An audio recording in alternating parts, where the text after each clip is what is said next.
Hi friends. देखिए, आज फिर से मैं एक लेक्चर और लेकर आ गई हूँ आर्टिफिशियल इंटेलिजेंट का, जिसका नाम है कंप्यूटर विज़न। ये कंप्यूटर विज़न क्या होता है? Computer vision is a field of AI that enables machines and computer to see, identify and process image और video in the same way that humans do. जिसका मतलब है कंप्यूटर विज़न एक AI की ऐसी ब्रांच है जो कंप्यूटर और मशीनों द्वारा इमेजेस, वीडियो को पहचानने और समझने की कैपेबिलिटी देता है। ठीक वैसे ही जैसे मनुष्य अपनी आँखों से देखते हैं और कानों से सुनते हैं, इसी तरह इसका जो मेन पर्पस है, इसका मेन पर्पस यही है, ये विजुअल इंफॉर्मेशन को सुने और समझे और उस पर निर्णय ले सके और कोई एक्शन परफॉर्म कर सके। की function of computer vision. Computer vision के की फंक्शन क्या होते हैं? Image classification. इमेज क्लासिफिकेशन का क्या मतलब है? Identify what an image contain. Example cat, dog, car.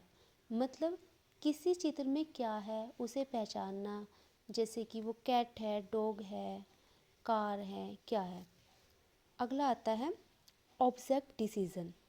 Object decision में क्या होता है? चित्र में मौजूद जो भी हमारा डायग्राम है उसमें जो भी मौजूद वस्तुओं की पहचान करना और उनकी स्थिति बताना। नंबर थर्ड क्या होता है? Image segmentation. इमेज सेगमेंटेशन क्या होता है? जो हमारी इमेजेस हैं उनको अलग अलग पार्ट्स में डिवाइड करना और उनको अच्छे से समझना। फोर्थ आता है फेशियल रिकॉग्निशन। फेशियल रिकॉग्निशन इसमें क्या होता है? चेहरे को पहचानना। 5 आता है इमेज जनरेशन, यानी कि नई इमेजेस की पिक्चर बनाना, जैसे कि एआई मॉडल की मदद से इमेजेस बनाना। हमारे की फंक्शंस ऑफ कंप्यूटर विज़न हो गए। अब हमारे आते हैं applications of computer vision. Applications यानी कि इनके यूजेस क्या होते हैं, यूजेस कहाँ कहाँ होते हैं। यूजेस होता है जैसे self driving car. Self driving car क्या करती है? सेल्फ ड्राइविंग कार जैसे सड़कों, गाड़ियों और जो हमारे ट्रैवलर होते हैं यानी कि पैदल चलने वाले यात्रियों की पहचान करती है।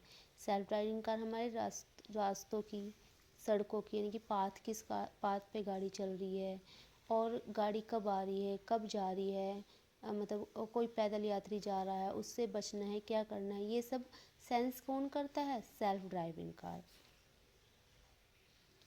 और medical imaging.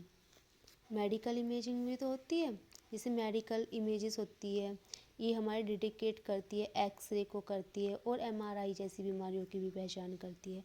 Security system. System क्या होता है? चेहरा पहचानना और निगरानी करने के लिए होता है। और हमारा होता है retail and manufacturing. Retail and manufacturing होता है। रिटेल एंड मैन्युफैक्चरिंग मतलब क्या होता है? जैसे कि हमारी क्वालिटी की जांच करना, यानी कि हमारे उत्पादक जो होते हैं ना, जो हम उत्पादन करते हैं। रिटेल एंड मैन्युफैक्चरिंग का मतलब होता है उद्योग और व्यापार, जैसे भी हमारा बिजनेस है, जो भी उसके उत्पादकों की जांच करना, गिनती और गुणवत्ता के लिए नियंत्रण करना। अब इसके है टेक्नोलॉजी यूज्ड। टेक्नोलॉजी यूज्ड में क्या होता है? जैसे डीप लर्निंग हो गया, इमेज प्रोसेसिंग एल्गोरिथम होगी, पैटर्न रिकॉग्निशन हो गया, ये हमारे सभी टेक्निकल यूज़ होते हैं इसके। एक दूसरा टॉपिक भी है इसमें, छोटा सा, ये छोटे छोटे हैं, ज़्यादा नहीं है। तो एनपीएल, नेचुरल लैंग्वेज प्रोसेसिंग, और ये बहुत ही इम्पोर्टेंट है। ये क्या होता है? NPL is a branch of AI that help computer understand, interpret and response to human language both spoken and written in a natural way. इसका मेन पर्पस क्या होता है? इसका मेन पर्पस ये होता है कंप्यूटर और जो ह्यूमन बीइंग्स हैं वो एक दूसरे से कम्युनिकेट कर सके, अच्छी तरह उन्हें समझ सके, जैसे कि उनकी अपनी लैंग्वेज में, हिंदी, इंग्लिश और आजकल कर भी रहे हैं। जैसे आजकल ये चल भी रहा है। अब ये आते हैं main function of NPL. Main function of NPL होते हैं जैसे कि स्पीच रिकॉग्निशन, कि आवाज़ को टेक्स्ट में बदलना। स्पीच रिकॉग्निशन का मतलब है कि जो हमारी वॉइस होती है टेक्स्ट में बदल देती है, जैसे कि सीरी होगी, एलेक्सा होगी, इसकी ये तो एग्जांपल है। दूसरा होता है लैंग्वेज ट्रांसलेशन। लैंग्वेज ट्रांसलेशन का मतलब है एक लैंग्वेज से दूसरी लैंग्वेज में ट्रांसलेट करना, जैसे कि हमारा गूगल ट्रांसलेट हो गया।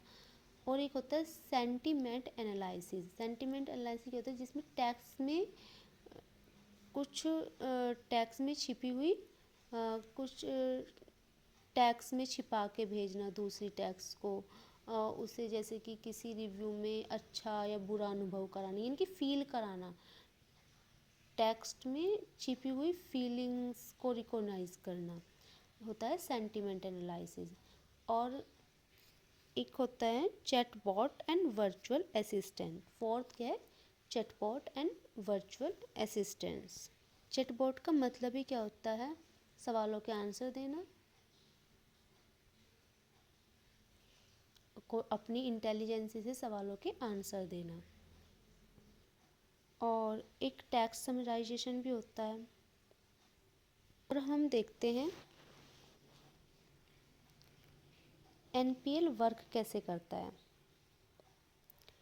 ठीक है, एनपीएल इसे लिखा है NPL combine linguistic study of language, मतलब and computer science using machine learning and deep learning techniques. NPL combined होता है, एक भाषा विज्ञान और कंप्यूटर साइंस के कॉम्बिनेशन से बना होता है। ये मशीन लर्निंग और डीप लर्निंग जैसी टेक्निकों में यूज़ किया जाता है। इसके दो पार्ट होते हैं, ये दो पार्ट्स में पूरा होता है, यानी कि 2 स्टेप्स में पूरा होता है। एक होता है एनएलयू। एनएलयू का मतलब नेचुरल लैंग्वेज अंडरस्टैंडिंग, मतलब प्राकृतिक भाषा को समझना, मतलब कि सेंटेंस का अर्थ और उसके एक्सप्लेनेशन को समझना।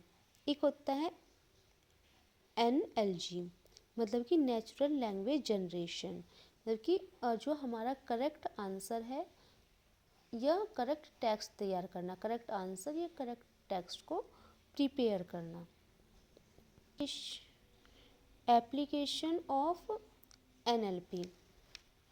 एप्लीकेशन ऑफ NLP क्या होते हैं, यही होते हैं chat GPT and voice assistance, language translation app, email spam detection, customer support chatbot, search engines etc। तो थैंक यू दोस्तों। अगर आपको मेरे द्वारा बनाए गए नोट्स पसंद आए हो तो लाइक करें, और आगे ही ऐसे नोट्स पाने के लिए चैनल को सब्सक्राइब करें। तो थैंक यू, बाय बाय।